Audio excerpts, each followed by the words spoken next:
नमस्कार दोस्तों, crack UPSC में आपका स्वागत है।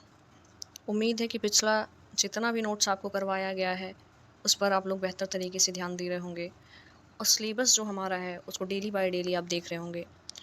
आप एक बात जान लो, सिलेबस आपको एकदम अच्छे तरीके से क्लियर होना चाहिए, यानी कि याद होना चाहिए। एक-एक उसका पॉइंट, कोई भी चीज़ उसमें छूटना नहीं चाहिए क्योंकि हमें सिलेबस के ही अकॉर्डिंग काम करना है।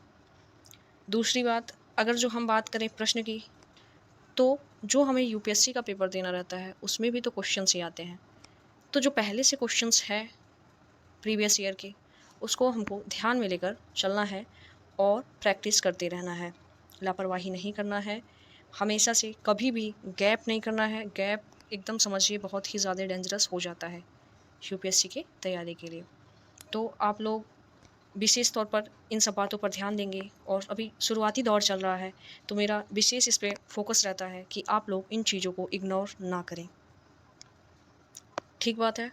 तो इन सब चीज़ों पे आप लोग ध्यान देंगे। दूसरी चीज़ कि कभी भी जो कोई टीचर है, वो आपका एक सहायता करता है कि आपको करना क्या है, कैसे करना है। जो कंटेंट होता है, वो ढूँढ के लाएगा और आपको प्रोवाइड कराएगा। लेकिन काम आपको ही करना पड़ेगा, बैठ के आपको ही पढ़ना है। और ज़ाहिर-सी बात है कि एक बारी पढ़ने से कुछ भी होने वाला नहीं है। बार-बार उसको रिपीट करना, ऐसा भी नहीं करना है कि एक ही सब्जेक्ट हम पूरे 24 घंटे लेके बैठे हैं, ये सोच के कि दोबारा हमको पढ़ने की ज़रूरत ना पड़े, नहीं। हमें डेली बाय डेली उसको रिवीज़न करते चलना है। एक बार हमको याद हो गया, तो दोबारा से हमें उसको देखते चलना है। ज़्यादा टाइम देने की आवश्यकता नहीं पड़ेगी, जो एक बार याद हो जाएगा, लेकिन रिवीज़न करते चलना है, ताकि वो अच्छे से माइंड में सेट हो जाए। और आंसर राइटिंग तो बेहद कंपल्सरी है, जो कि मैंने आपको पहले से ही बताया है। तो इन सब चीज़ों का बेहतर ध्यान देना है और एग्ज़ाम हॉल में आपको ही जाके लिखना पड़ेगा, कोई अदर आपकी जगह पे नहीं जाके लिखेगा। जितना भी आपको नोट्स प्रोवाइड कराया जा रहा है, जितना भी पढ़ाया जा रहा है, मैंने आपसे सदैव कहा था बिपिन चंद्रा बुक आप ले लोगे। और मैंने जब ब्रिटिशर्स की आर्थिक नीति पढ़ाना स्टार्ट किया था, तब भी मैंने बताया था कि उसमें जो 3 चैप्टर है और 8 चैप्टर है। 3 चैप्टर में ये जो ब्रिटिशर्स की आर्थिक नीति है, उसके बारे में बताया गया है कि इन्होंने कौन-कौन से कार्य किए, कौन-कौन से सुधार किए, क्या-क्या बदलाव किया। और चैप्टर 8 में अच्छे तरीके से यहाँ के कृषकों के बारे में बताया गया है कि उनकी स्थिति कैसी थी। ठीक है? फिर कैसी-कैसी होती गई, क्या-क्या उसमें बदलाव हुआ। तो वो चैप्टर आप लोग पढ़ते चलेंगे, तो ये सारी चीज़ें जो आपको बताई जा रही हैं, वो और बेहतर तरीके से क्लियर हो जाएँगी, क्योंकि उसमें ये सारी चीज़ें विस्तार से दी हुई हैं। ठीक बात है? और दूसरी चीज़, नोट्स आपको लेके चलना है और ऐसा नहीं है कि केवल मॉडर्न हिस्ट्री बस चलेगा, अब दूसरा भी सब्जेक्ट पढ़ाया जाएगा आपको, दूसरा भी सब्जेक्ट का नोट्स मिलेगा। ठीक बात है? क्योंकि एक ही सब्जेक्ट से तो काम चलने वाला नहीं है। अभी बीच में अब दूसरा क्लास आएगा, दूसरे सब्जेक्ट का, फिर से हिस्ट्री चलेगा, फिर ऐसे-ऐसे करके हर एक सब्जेक्ट को कवर करने की कोशिश की जाएगी। तो आपको सबको लेके चलना है और जो भी चीज़ पढ़ाया जाएगा, उसको आपको बताया जाएगा कि उसके लिए कौन-सा बुक पढ़ना है। अगर जो कोई पढ़ना होगा तो बताया जाएगा, नहीं पढ़ना होगा, वो भी बताया जाएगा। तो काम क्या-क्या करना है टाइम-टाइम पे आपको बताया जाएगा और जो भी इम्पोर्टेंट चीज़ होगा उसका लिंक डिस्क्रिप्शन में दिया जाएगा। आप लोग टाइम-टाइम पे चेक करते रहिएगा, ठीक है? और आंसर राइटिंग आप लोग करना स्टार्ट कीजिए। जब ज़्यादा लोग जुड़ जाएँगे, व्हाट्सएप नंबर आपको प्रोवाइड करा दिया जाएगा, ठीक है? वहाँ से सारे लोग ग्रुप में रहते हुए कॉपी एक-दूसरे का देख भी सकते हैं, ठीक है? वहाँ से कॉपी चेक करने का भी कोशिश किया जाएगा और जिनको बेहतर अनुभव है, वो भी उसमें हेल्प करेंगे, ठीक है? तो सारी बातें आपको समझ में आ गई होंगी। हमने कहाँ तक पढ़ लिया था? एक बार हम लोग ध्यान देते हैं क्या-क्या हमने पढ़ लिया था। हमने पढ़ा था स्टार्टिंग में क्या था कि फिर से इसलिए रिकॉल कराने की ज़रूरत पड़ती है ताकि आप एक बार लेक्चर तो देखोगे ही, वो तो है। बुक भी पढ़ लोगे और लेक्चर भी देखते रहोगे तो बार-बार चीज़ें आपके माइंड में आती रहेंगी। तो वो चीज़ें कहीं भी दूर नहीं जाने पाएँगी आपके दिमाग से। इसलिए ये बार-बार रिवीज़न करवाया जाता है और क्लास स्टार्ट करने से पहले पिछला कुछ टाइम के पहले का जो भी लेक्चर रहेगा, उसमें से जो भी इम्पोर्टेंट चीज़ रहेंगी, वो रिवीज़न कराने की कोशिश की जाएगी। मैंने आपको पहले ही बताया था। तो हमने पिछली क्लासों में क्या देखा था? हमने देखा था कि ब्रिटेन जो था, वो आप सबको ज्ञात होगा, व्यापार की दृष्टि से यहाँ पे आया, ठीक है? यहाँ से बहुत सारी चीज़ें इन लोगों ने ले जाना स्टार्ट किया, ख़ासकर सूती वस्त्र ये लोग ले जाते थे और वहाँ पे अच्छा खासा मुनाफ़ा कमाते थे। इस चीज़ की परेशानी वहाँ के उद्योगपति को था, लेकिन तब उतना ज़्यादा विकसित वहाँ का उद्योग नहीं हुआ था, क्योंकि औद्योगिकरण ब्रिटेन में नहीं हुआ था। जैसे-जैसे औद्योगिकरण वहाँ पे शुरुआत होती है, वैसे-वैसे वहाँ का उत्पाद यहाँ के मार्केट में लाकर बेचा जाता है। यानी कि ब्रिटेन के पास केवल एक ही उपनिवेश भारत नहीं था, लेकिन हम लोग अभी भारत के बारे में जानने का प्रयास कर रहे हैं। जब वर्ल्ड हिस्ट्री पढ़ेंगे, तो वहाँ पे जो थोड़ी बहुत जानकारी हमें अपने सिलेबस के अकॉर्डिंग पढ़ना है, लेना है, वो हम लेंगे। अभी हम अपने देश के बारे में यानी कि इंडिया के बारे में बात करते हैं, ठीक है। तो भारत में इन लोगों ने अपने उत्पाद को बेचने के लिए उस अकॉर्डिंग नियम बनाए, उस अकॉर्डिंग इन्होंने माहौल यानी कि परिस्थितियाँ बनाई। एक बात, दूसरी बात, वहाँ के जो उद्योगपति थे, यहाँ के जो व्यापारी, यहाँ से जो सारे सामान वहाँ पे लेके जाते थे यानी कि ब्रिटेन में लेके जाते थे, उससे उनको ईर्ष्या होती थी, प्रॉब्लम होती थी, समस्या होती थी। जिसके चलते वहाँ के उद्योगपति ने क्या किया था, दबाव डाला था। किस लिए दबाव डाला था? ताकि ब्रिटेन के उत्पाद को वहाँ पे बेचा जा सके। इतना क्लियर हो गया था, औद्योगिकरण होने की वजह से वहाँ के उत्पाद को यहाँ पे लाया गया और यहाँ का जो उसी टाइप का उत्पाद होता था उसमें काफ़ी गिरावट आई, क्योंकि इन लोगों ने अपने उद्योग के बढ़ावे के लिए बहुत सारे स्टेप उठाए थे। जैसे कर मुक्त कर दिया था, ठीक बात है, और यहाँ के जो सामान ब्रिटेन में जाते थे वहाँ पे भारी टैक्स लगा दिया था, तो ये सारी चीज़ें उसमें शामिल थी। अब जब वहाँ का उत्पाद यहाँ पे इनको बेचना था, तो वैसे ही इन लोगों ने इतना शोषण किया था और कर ही रहे थे, यहाँ के किसानों के पास धन बचा ही नहीं था। तो वहाँ के उद्योगपति का ये भी दबाव था कि यहाँ पे जो महसूल लगता है उस पे भूमि पर, उसको थोड़ा-सा कम किया जाए। थोड़ा-सा कृषि का माहौल बेहतर बनाया जाए ताकि उनके पास कुछ आय हो सके, और आय क्यों हो सके? जिससे वहाँ के ब्रिटेन के उत्पाद को यहाँ के किसान लोग खरीद सकें। बात समझ में आ रही है? तो ये लोग कच्चे माल के साथ-साथ ज़्यादातर ध्यान दिए कि यहाँ से कौन-कौन सी सामान जाएँ ब्रिटेन में। मतलब कि कपड़े जो बन रहे थे, उत्पाद जो बन रहा था, आभूषण, कपड़े, ठीक है, ये सारी चीज़ तो ब्रिटेन से आए यहाँ के बाज़ार में, और यहाँ से क्या-क्या जाए? जैसे कि कपास यहाँ से जाए ब्रिटेन, रेशम जाए, जूट जाए, चाय हो गया, नील की खेती हो गई, ठीक है? ये सारी चीज़ें ये लोग सोचते थे कि यहाँ से गेहूँ हो गया, ठीक है? अनाज भी जाता था, क्योंकि वहाँ पे अनाज की कमी होती थी और जनसंख्या दिन प्रतिदिन बढ़ती जा रही थी। और एक बात आप लोग और ध्यान देंगे कि ब्रिटेन में भी औद्योगिकरण होने के कारण जो कारखानों के मालिक होते थे, उद्योगपति होते थे, वो तो काफ़ी बेहतर स्थिति में थे। यानी कि अच्छे घर में रहते थे, विलासितापूर्ण जीवन जीते थे। विलासितापूर्ण मतलब आप लोग समझ रहे होंगे, सारे ऐशो-आराम थे उनके पास। और वहीं जो लोग कारखाने में काम करते थे, उनकी भी स्थिति बहुत ही ज़्यादा बदतर थी। यानी कि ब्रिटेन में जो मज़दूर थे, उनकी भी स्थिति काफ़ी ख़राब थी। उनको 14 से 16 घंटे काम करने होते थे कारखानों में, और ज़्यादा से ज़्यादा गाँव के लोगों को शहर में ले जाया गया। क्यों? मज़दूरी कराने के लिए कारखानों में। और ख़राब से ख़राब जगह पे रखा गया, छोटे से छोटे जगह में रखा गया, और बहुत गंदगी वाले जगह में रखा गया। उससे बहुत सारी बीमारियाँ भी उन लोग को हो जाती थी। लेकिन इन्हें क्या फ़र्क पड़ने वाला है, उद्योगपति तो वहाँ पे भी 2 वर्ग यानी कि 2 स्तर के लोग हो गए थे। एक पूंजीपति वर्ग के जिनके पास काफ़ी धन था, काफ़ी विलासितापूर्ण जीवन जी रहे थे, और एक स्तर ऐसा था जो मज़दूर वाले थे, जिनके पास हर एक चीज़ की कमी थी। बात समझ में आ रही है आपको? तो अपने औद्योगिकरण के फ़ायदे के लिए यहाँ पे कृषि को बनाया गया बाज़ार हेतु उत्पाद करने के लिए, ठीक है? और यहाँ के उद्योगों पर प्रभाव क्या पड़ा? नकारात्मक, ठीक है? क्यों पड़ा? क्योंकि यहाँ के जो प्रोडक्ट होते थे वो बाहर जा ही नहीं पाते थे, या फिर जो जाते थे थोड़ी बहुत मात्रा में, तो वो अच्छे से बिक नहीं पाते थे, काफ़ी टैक्स की वजह से। थोड़े बहुत तो बिक ही जाते थे, वो तो खैर अपवाद की बात है, ठीक है? तो इतना सारा सब कुछ हो गया था। फिर इन लोगों ने जैसे ही वहाँ पे हर एक चीज़ बढ़ गया, यानी कि पूँजी बढ़ गई, उद्योगपति काफ़ी धन कमा लिए, पूँजी उनके पास अधिक हो गई, तो उन्हें पूँजी के निवेश करने की आवश्यकता पड़ी। फिर ये लोग अपने हित के लिए रेलवे का विकास करते हैं, ठीक है? क्यों करते हैं? ताकि सामान को एक जगह से दूसरी जगह पहुँचाया जा सके, ठीक बात है?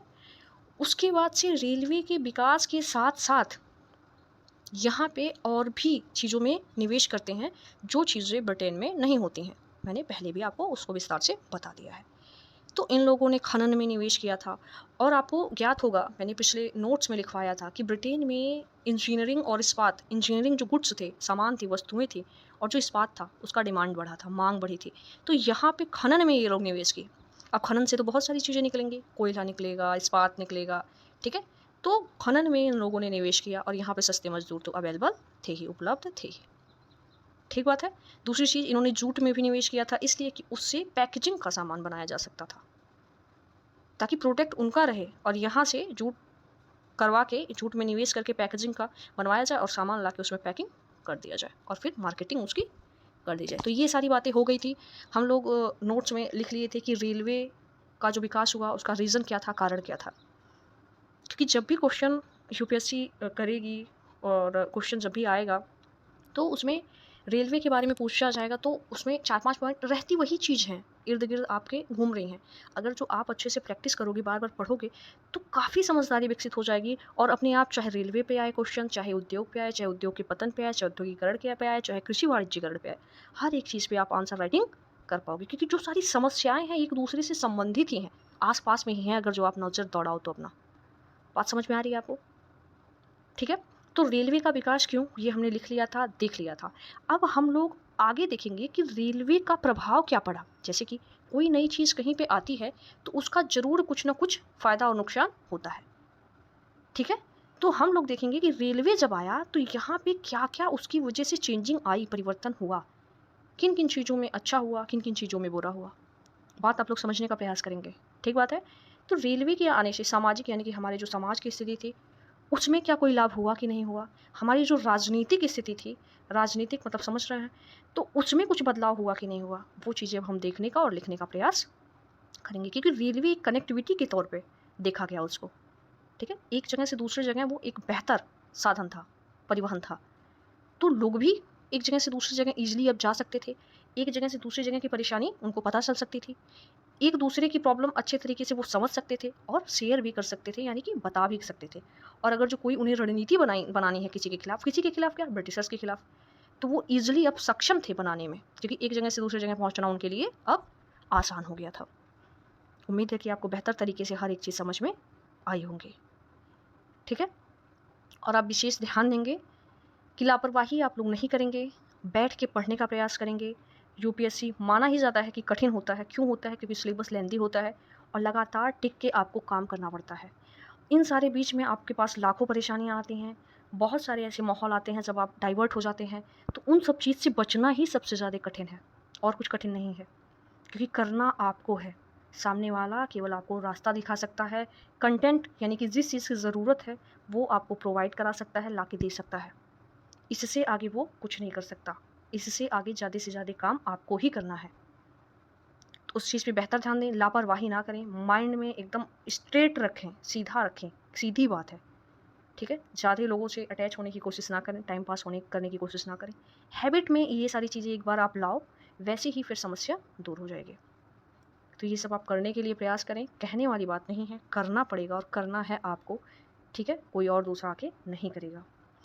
चलिए ठीक है, अब आप लोग अगला मतलब नोट्स लिखेंगे तो आप लोग हेडिंग डालेंगे रेलवे का राजनीतिक व सामाजिक प्रभाव। हेडिंग डालिए रेलवे का राजनीतिक व सामाजिक प्रभाव।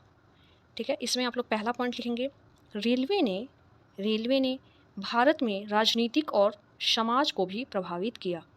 रेलवे ने भारत में राजनीति और समाज को भी प्रभावित किया। दूसरा पॉइंट लिखेंगे एक तरफ रेलवे के कारण भारत पर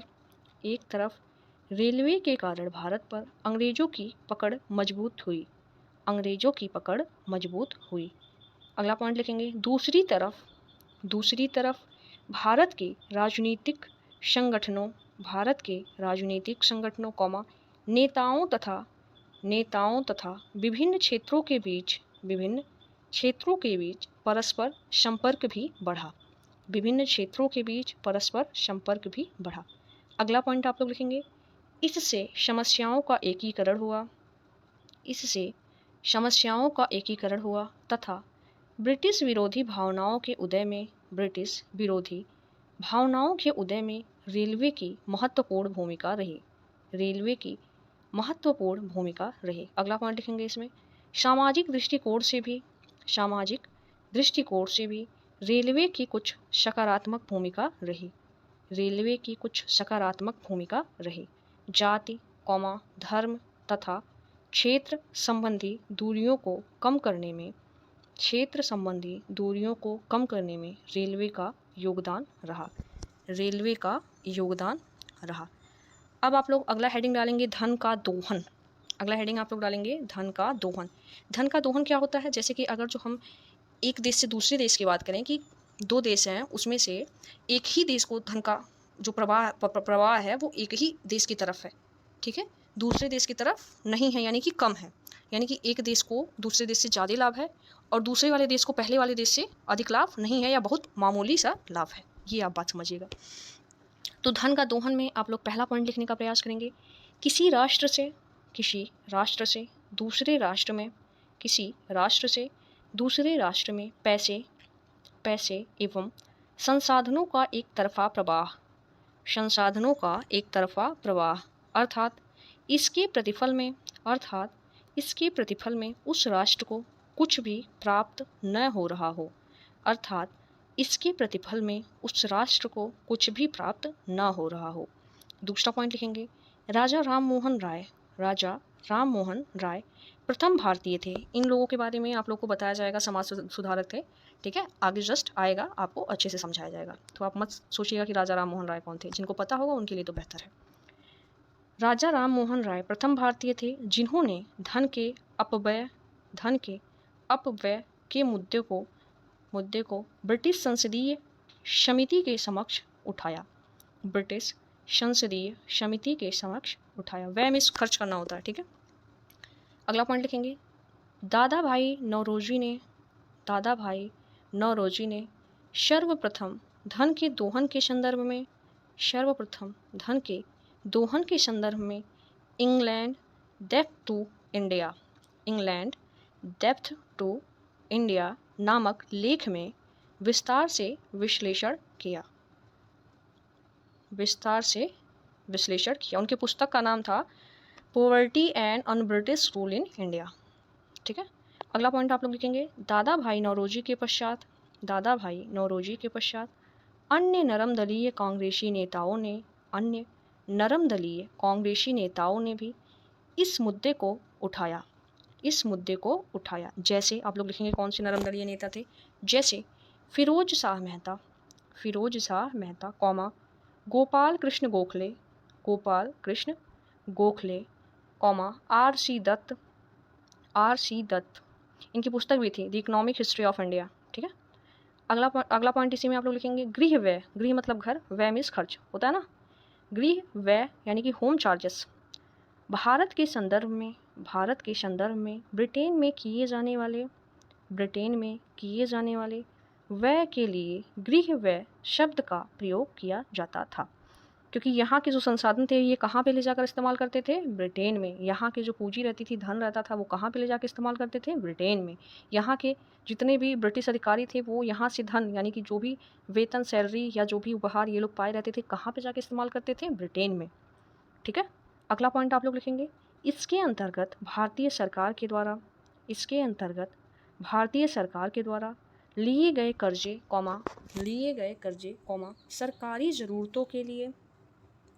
सरकारी ज़रूरतों के लिए ब्रिटेन में की जाने वाली खरीद, ब्रिटिश अधिकारियों को पेंशन।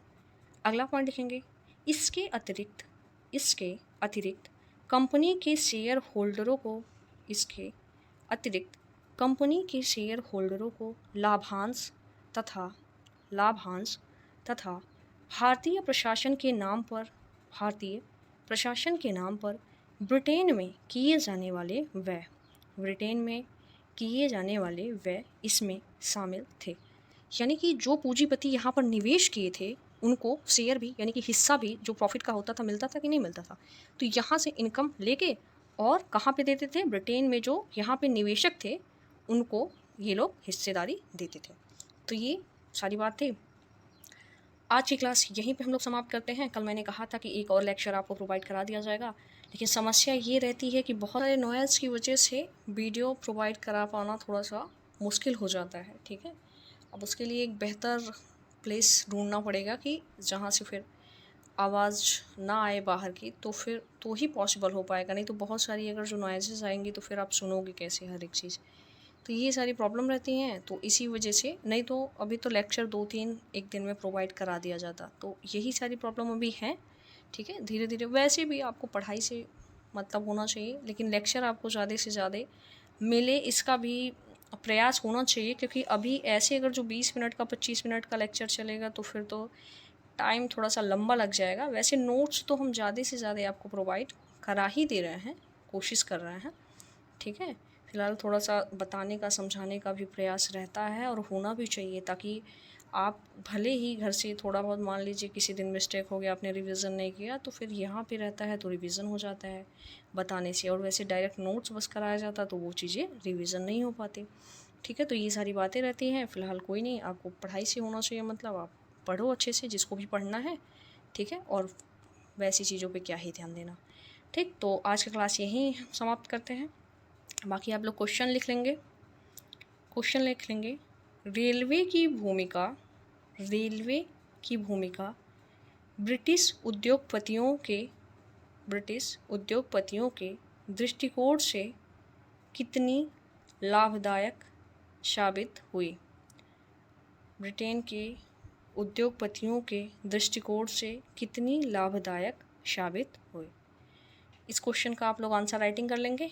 ठीक है, चलिए बहुत बहुत धन्यवाद। बाकी आप लोग निरंतर करते रहिएगा, गैपिंग बिल्कुल भी मत कीजिएगा।